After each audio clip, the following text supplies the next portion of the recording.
여러분 안녕하십니까. 보도를 다 보셨겠습니다만은 문재인 대통령 나름대로 물론 고심은 했으리라고 생각합니다만은 드디어 조국 수석을 법무장관에 임명하고 말았습니다. 저 자신 상당히 그 참당한 느낌으로 받아들이는데 오늘 이 조국 수석의 얽힌 얘기 어떤 느낌인지 이규양 박사 모시고 몇 말씀 나눠보시겠습니다. 안녕하십니까? 안녕하십니까? 네, 보도를 보고 어떻게 느끼셨어요?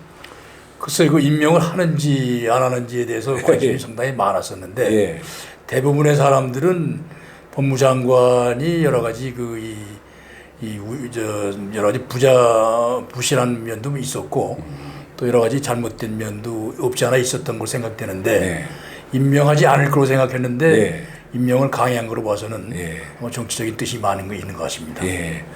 제가 문재인 대통령을 잘못 이해했는데 저도 마지막 순간까지 결국은 안 하리라고 봤거든요. 예. 근데 그대로 임명하면서 이분이 나쁜 선례를 남기고 싶지 않다고 그랬는데 오히려 거꾸로 임명함으로써 문재인 대통령이 아주 좋지 않은 선례를 남긴 것 같아요. 예. 국민들이 그렇게 반대하고 예. 많은 문제점이 지적됐는데 뭐라고 말씀했냐면은 무슨 위법 확인이 아직 안 됐다. 예. 아니 수사가 진행 중이니까 확인이 안 됐죠. 그렇죠. 부인이 더구나 기소됐고 네. 발표 임명을 하는 직전에 검찰에서 그 문제 펀드 관계로 두 사람에서 영장까지 청구했는데 네. 위법 확인이 안 됐다. 그분 문재인 대통령 자신도 법조인이신데 무슨 말씀하는 저는 납득이 잘 안 돼요. 예. 현재 검찰에서 여러 가지 보고 있는 상황인데 네. 그 보는 상황이 아직 결정이 난 상황이 아니기 때문에 네. 그렇게 했다고 하는 것 같은데 네. 그런 경우에는 사실상 그 검찰의 뜻을 존중한다면 예. 또 그런 것에 대해서 명확한 결론이 난 이후에 예. 여러 가지 행위를 취해주는 것이 국민들한테도 좀 떳떳하겠죠. 예.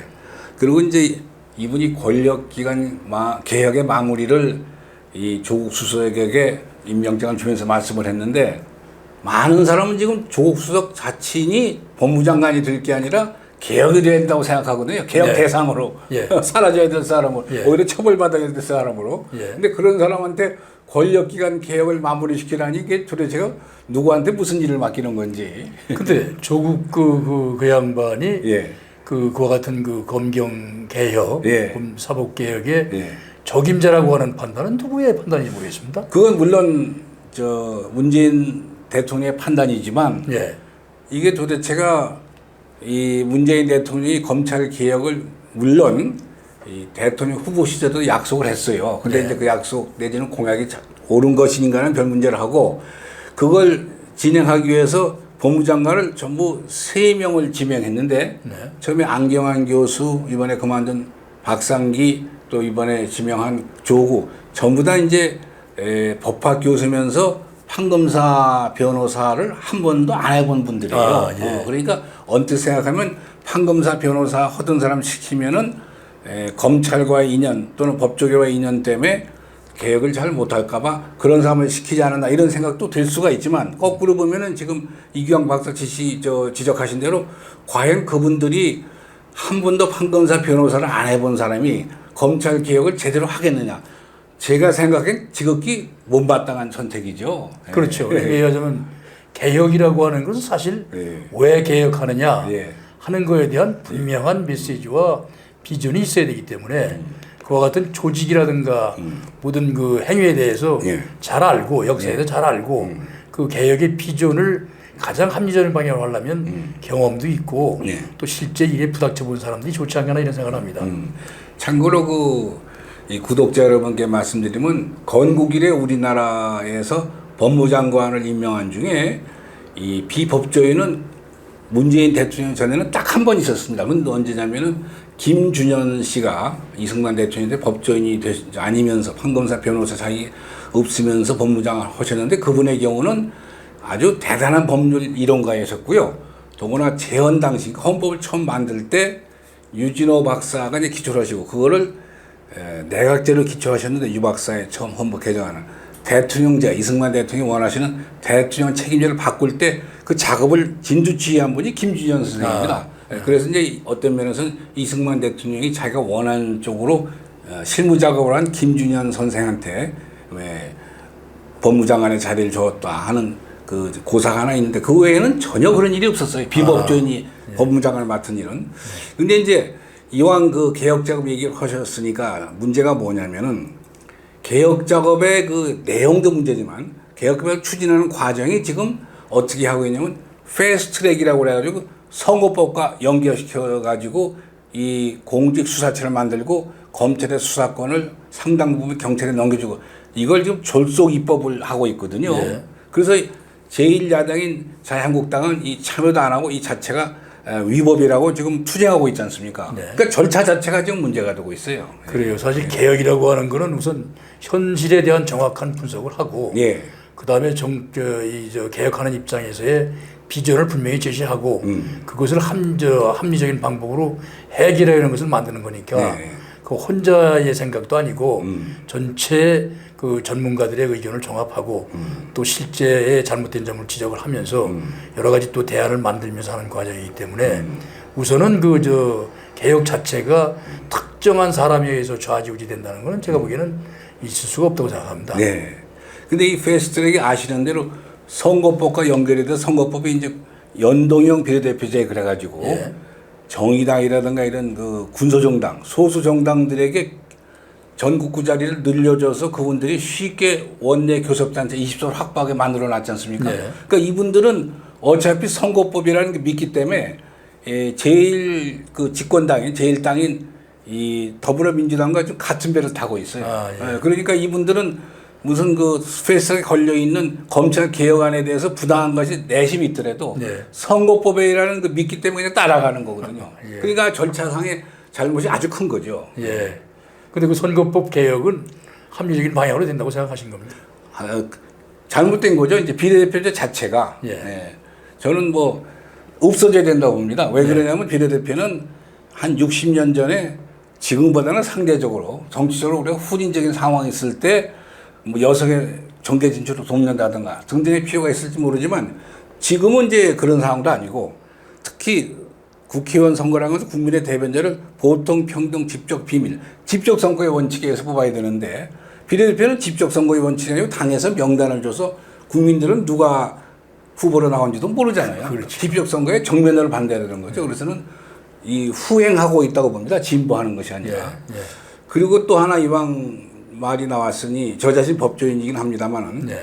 지금 이 공직수사처를 만들어 가지고 고위공직자들에 대해서 검찰과 별도로 수사권을 준다는 거 아닙니까? 예. 이건 마치 우리나라의 헌법재판소를 제가 늘 없애야 된다고 주장하는 것처럼 그 판사 한 사람 한 사람이 헌법재판소 역할을 다 하고 있는데 헌법재판소가 별도로 필요가 없거든요. 네. 그 식으로 공직수사처를 왜 옥상옥으로 만들고 더 중요한 것은 지금 검사가 가지고 있는 권한의 상당 부분을 경찰에 넘기겠다는 건데 우리 헌법 12조가 인신 구속에 대해서는 검사가 꼭 검사만이 신청해서 판사가 발부하게 되어 있거든요.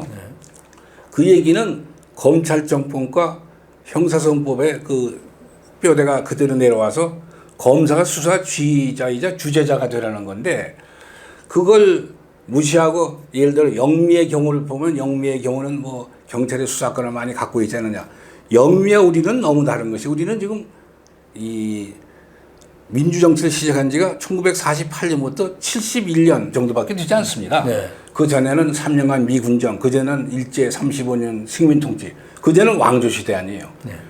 영국 같은 데는 1215년 마그나 카타 이래로 지금 민주정치 900년 역사 아닙니까? 어떻게 그걸 단순 비교를 해가지고 자꾸 외국의 제도를 갖고 얘기하는데 지극히 비현실이고 속셈은 그게 아니고 법조인인 판사나 검사가 가지고 있는 권한을 뺏어가지고 되도록 무력화시키려는 것이 그 집권당의 의도입니다. 아주 못된 의도죠. 예. 근데 그걸 공직자로 제한하는 이유는 뭡니까? 그걸 말하자면 공직수사처요. 공직수사처. 예. 그것도 잘못이죠. 공직자로 제한하고 거기도 국회의원은 다 빠졌어요. 예. 전원 빠졌습니다. 예. 그 말도 안 되는 거고. 그래서 이 지금 저 조국이 임명에 관한 얘기가 좀 이게 좀 넓게 퍼졌는데 다시 조국 임명으로 돌아오면 어떻든 지금 검찰의 할 일은 조금 더 흔들리지 말고 조국 그 법무장관 개인은 물론이고 지금 부인님이 기소가 됐고 아마 추가 수사가 이제 펀드니 뭐 학원 관계니 또 딸내미에 대해서 뭐 어린 사람 얘기해서 안 됐지만 각종 무슨 그 참여하지도 않은 행사에 참여한 걸 자기소개를 쓰고 그랬지 않습니까? 네. 그러니까 철저히 수사를 해서 법무장관 또는 그 가족이라고 그래서 조금도 차이가 있어서는 안 되겠죠. 이것이 제일 중요한 건 지금 이제 윤석열 이하 검사에게 넘어갔습니다. 그 예. 또 책임과 권한이. 예. 근데 윤석열 검사의 경우는 세 평이나 본인의 말에 의하면 예. 사람에 의해서 충성하지 않는다. 예. 사람에 대해 충성하지 않는다고 분명히 말했기 때문에 예. 아마 이 검찰로서의 사명감과 조직에 대한 생각을 하면서 예. 아마 공정하게 수사를 해야 된다고 생각합니다. 또 그리 하려고 믿어줘야 국민들의 또 염원이 있어야 되지 않겠나 생각합니다.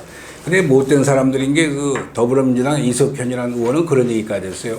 전국 검사가 2,800명인데 사표를 내서 집단 사표를 내서 다 나가더라도 검사를 임명할 자원이 변호사가 2만 몇천 명이나 있으니 전혀 걱정이 없다. 뭐 이런 되지도 않는 발언을 하고요. 사표 내라는 소리인지 뭔지. 그리고 이번에 왜 그 검찰 수사에 대해서 여러 저희 권력 주변에 있는 잡새 같은 완장 부대들이 시끄럽게 떠들지 않습니까? 그건 어떻게 생각하세요? 이 하자면 어떤 얘기를 말씀하시는 거예요? 예, 예를 들어서 이제 검찰 수사를 보고 뭐 늑대 같다는 이 말이죠. 뭐 등대했었죠. 예. 그 수사의 주체는 우선 검찰이고 예. 검찰이 일단 수사에 들어간 것은 검찰 입장에서 봤을 때 법률적인 판단으로 말하자면 기소가 가능하다고 생각했기 때문에 일단 수사에 들어간 거 아니겠습니까? 그러면 우선 검찰이 판단을 믿고 검찰이 계속 법률적인 조치를 해나가는 것에 대해서 지켜보는 것이지 그에 대해서 가타부타하는 것은 정보도 없으면서 그렇게 할 수 없다고 생각합니다. 따라서 조직으로서의 검찰에 대해서는 그 행위에 대해서는 믿고 우리가 지켜보는 수밖에 없지 않나 생각합니다. 이번에 검찰 수사를 두고서 청와대 주변에서 별소리를 다 했지 않습니까? 무슨 내란죄 수사를 하는 거냐, 왜 이렇게 시끄럽냐는 등 또 뭐 저희 문재인 주변의 인물들인 유시민, 뭐 김두관 이런 사람이 동양대학교 최성해 총장한테 전화를 걸어서 증거인멸을 교사했지 않습니까? 이렇게 얘기를 해라. 뭐 또는 이제 무슨 참여연대까지 나서가지고 검찰에 직접 수사권을 주니까 또 영장 청구권을 주니까 이런 일 벌어지지 않냐. 이건 검찰 입장에서 이 증거인멸 교사, 공무집행 방해, 직권남용 등등으로 엄격히 처벌해야 된다고 봅니다. 이건 이런 사람들은 안 돼요. 이건 이 소위 정당한 공무집행을 방해하는 사람들이니까 국민의 그 언론 자유의 하나를 행사하는 건 좋은데 예를 들어 아까 말씀드린 대로 전화가 이 검찰에서 부르면 이렇게 얘기를 하라고 구체적인 증거인멸 교사까지 하는 이런 사람들은 범죄자거든요. 그건 있을 수가 없는 일입니다. 자, 이제 얘기를 마무리해야 되겠는데 이 조국 씨 법무장관 임명에 대해서 마지막 좀 한 말씀 해주시죠. 아까도 말씀드렸습니다만은 임명권자가 물론 뭐 임명하는 거에 대해서는 하겠지만은 청문회라고 있으니까 청문회에서 밝혀진 바에 따라서 공직자로서의 적정하지 않다고 판단하면은 또 국민의 많은 여론이 그렇게 생각하고 있으면 그걸 대통령으로 임명권자로서의 좀 겸허히 수용해 주는 것도 민주정치의 그 원숙한 실현 방법이 아닌가 이렇게 생각합니다. 그 말씀을 조금 더 부연해 주시고 끝내야겠네요. 이 청문회가 미국에서 도입된 제도인데요. 우리는 청문회에서 아무리 부정적 답변이 나와도 국무총리 경우는 그렇지 않지만 장관의 경우는 대통령이 그냥 임명할 수 있지 않습니까? 이걸 제도를 바꿔서 이왕 청문회가 있는 이상 아예 청문회를 없애버리든가 있는 이상 미국 이제 상원에서 하는 상원에서 투표를 해가지고 대법관이고 장관이고 투표해서 과반수가 안 나오면 대통령 임명을 못 하지 않습니까? 우리도 바꿔야 되지 않겠습니까? 그렇죠. 그러니까 청문회를 한다고 하면은 청문회에서 나와 있는 그 판단에 따라서 임명권자도 여러 가지 제안을 받고 또 청문회가 하는 사람 국회의원 입장에서 여러 가지 정보나 또 여러 가지 자료에 대해서 충분히 숙지해가지고 청문을 받는 사람 장관급 공직자에 대해서도 자세히 알아서 말하자면 정보의 비대칭성이 없어가지고 청문회가 공정하게 그리고 정확하게 이루어져서 청문회 판단이 최종적인 판단이 될 수 있도록 제도가 좀 바꿔졌으면 좋겠습니다. 그러니까 임명해서 대통령과 국민의사가 같이 합치돼서 결론이 나와야 된다 이런 말씀이죠. 네, 이제 오늘 말씀을 마감을 해야겠는데요. 문재인 대통령이 국민의 의사, 여론을 무시한 이것은 대단히 저로서 불쾌하게 생각합니다. 그러나 이제 일단 임명이 된 이상 검찰은 엄정히 수사를 해가지고 조국 주변에 한치의 잘못이라도 있으면은 국민의 이름으로 또 법의 이름으로 처벌을 받도록 이렇게 엄정한 수사를 해주시기 바람하지 않습니다. 감사합니다. 감사합니다.